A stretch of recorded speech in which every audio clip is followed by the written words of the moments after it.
Y'all know what's going on. It's time for another episode of Doing Time with Joe. I'm your host, Joe Baker, and welcome to the show. Today I'm going to tell you about these two gang members. One is a Blood, his name is Sean. The other is a Crip, his name is Terry. Sean and Terry knew each other on the streets. They grew up in the same neighborhood, were around each other every day, and like a lot of things in the neighborhoods that we grew up in out there, you start hanging around certain people and you start to grow apart, right? When they were teenagers, they were thick as thieves. And as they got old, around 14 or 15 years old, Sean, his family moved a couple of streets over. And just those two streets over that they moved put him in another area where most of the Bloods were at. And Terry, his family was in the same neighborhood that he grew up in since he was a child, and he was a Crip. But this didn't affect their friendships. And they used to have to sneak and meet each other, and they really didn't want people to know that they were cool because it were consequences for that. Consequences for it, you know. Bloods didn't want their brothers hanging around Crips, and Crips didn't want their brothers hanging around Bloods, right? But it was something more to the relationship when it came to Sean and Terry. They really knew each other. They really knew each other's families and all of those types of things. So they had a bond of brotherhood that transcended the gang thing.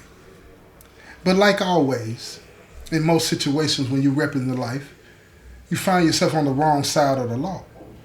And that happened to Sean and Terry. Both of them ended up in prison. And when they ended up in prison, they ended up in two different facilities, and things didn't work out for either one of them. They were both outsiders because even though they repped what they repped, they didn't feel it in their hearts the way a lot of the people around them did. So it was obvious that they had to be groomed in school. That's what you think when you're a part of an organization. You see somebody that's not exactly putting their all into it. You want to try to mold them and shape them. You really think you're doing them a favor by getting them ready for the gang life. You send them out on these missions. You have them involved in all kinds of things that's going on, and you think that they're going to finally one day that light is going to click, and then they're going to be all right. They're going to be solid. But see, that didn't work out for Sean and Terry. Even though they were two different facilities, they had a shared experience. Sean was being sent out on missions to do things and take care of the business and put in work. And he never really fully gave it his all. And that put him on the outside. A lot of brothers thought that Sean wasn't strong enough to be a Blood. So they would always pick at him, bait him in to fight and whoop him, jump on him, you know what I'm saying, 2 or 3 at a time. But he would stand his ground, but he couldn't beat them all. And the same thing was happening to Terry with the Crips. Now, for whatever reason, they didn't just walk away and they didn't just get kicked out either. They kept them around. But when they kept them around like that, what happened is they built up a lot of animosity in their heart, not towards the organizations that they belong to, but the individuals in them. And one day, they both ended up getting shipped from the facilities that they were at, and they landed at the same facility. And when they met, you know what I'm saying, on the ball field that first day that they both got there, they were elated. They were happy to see each other. They were like, man, a weight had been lifted. Now, they didn't have a lot of time to do. Both of them had less than 10 years left on their sentences, so they were hoping that they would be able to do their time at the same facility so that they would be able to, kick it with each other, you know what I'm saying, and get out and resume their lives and go on with it. So they would have a lot of conversations together and talk about the things that they wanted to do and asking about each other's family, just trying to catch up on things. So one day, Sean, he lived in a different building, a different unit. He asked Terry, he said, man, you think it'd be a problem if we moved in the same cell? And Terry told him, he said, man, the Crips on this compound just don't tolerate that. They're not with that. So there's no way that I could live in the same room with you. So Sean was like, okay, I'm going to see if I can get moved into the same pod. And there was some Bloods and Crips in the pod that Terry lived in, so it wouldn't look so obvious that, they were trying to be around each other, because nobody else in either organization knew that they knew each other like that. They knew that they lived in the same geographic area, but they didn't know that they were friends like this. They didn't know that they had a bond of brotherhood that transcended the affiliations.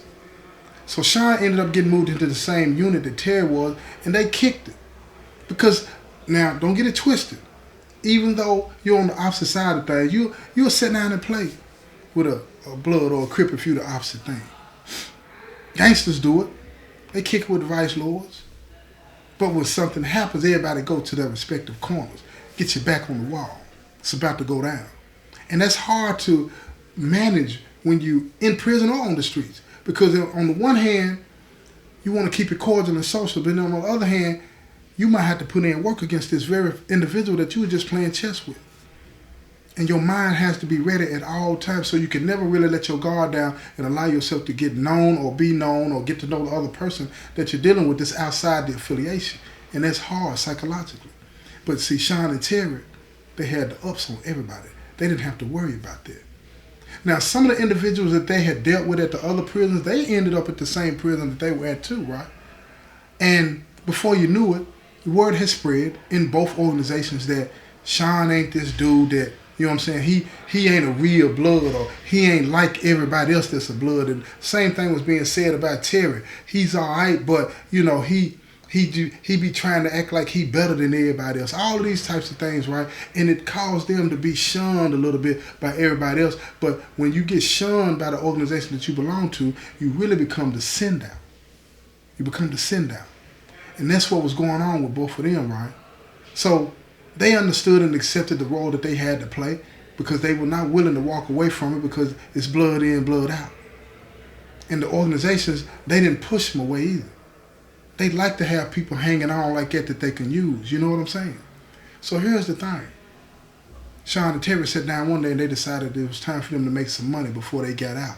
They wanted to get things right. But when they sat down and they started talking about it, that resentment that they had in their hearts started to come out.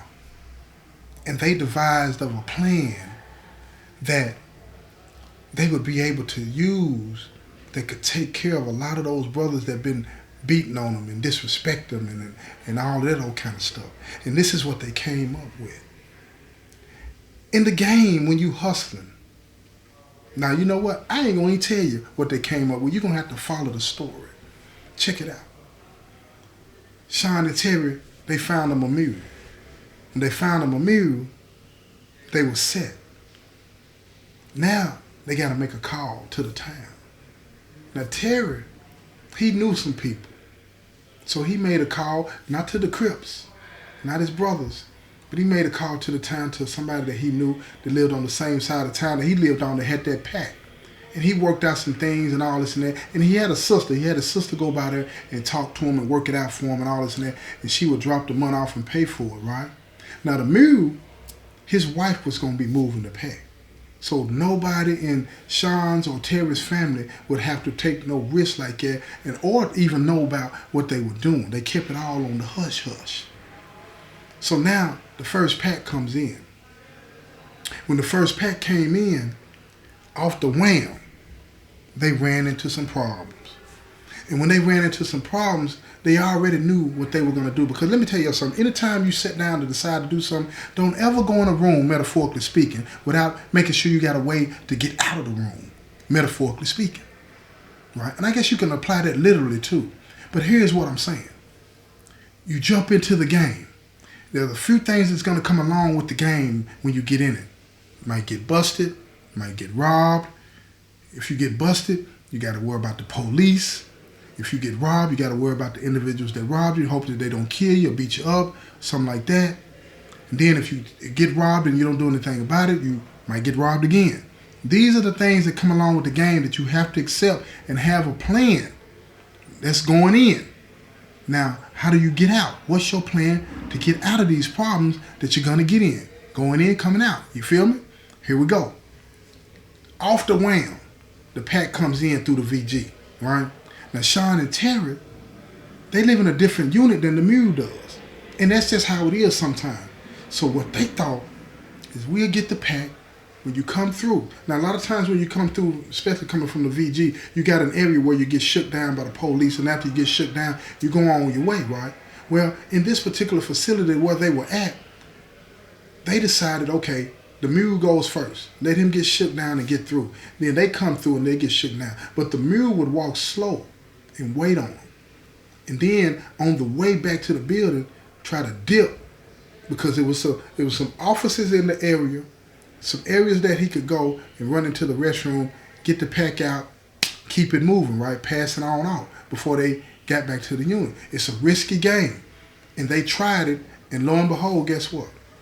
After the pack got passed out, the police is always watching. I don't know why people think the police ain't watching up in these penitentiaries, but they're always watching. But the police saw the pass out. So they waited.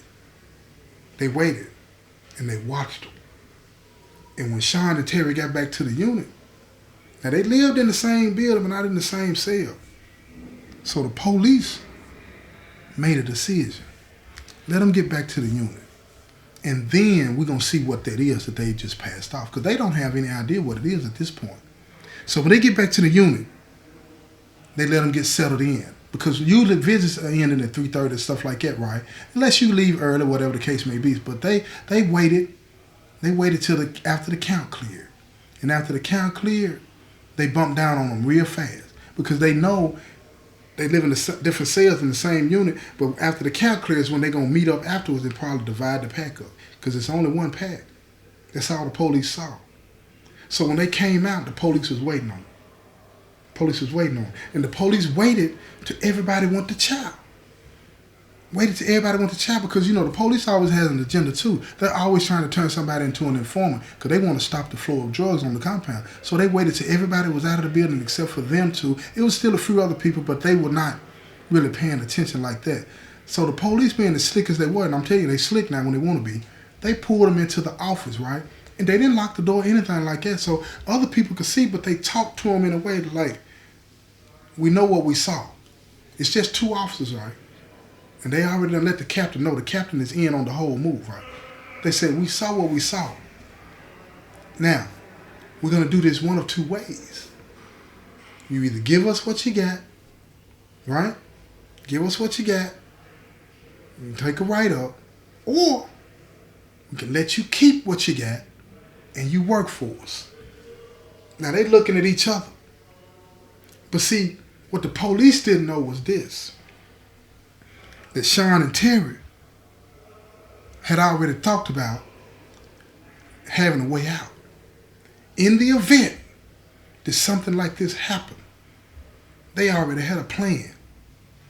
They already had a plan. But see, they had to play it smooth. Play it real smooth. Don't jump too quick at the bait.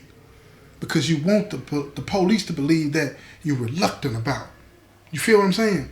You don't want them to think that, wait a minute, they moving too fast. What's going on? Because if they move too fast, you can't trust them. They want to send the right vibe to the police. They want the police to feel like they got the upper hands. It's the flip, y'all. Y'all don't know nothing about the flip. I'm telling you, a lot more people use it than you think in the penitentiary. Probably on the streets too, but I can only speak on the penitentiary. I've been here a long time. So here's what happened.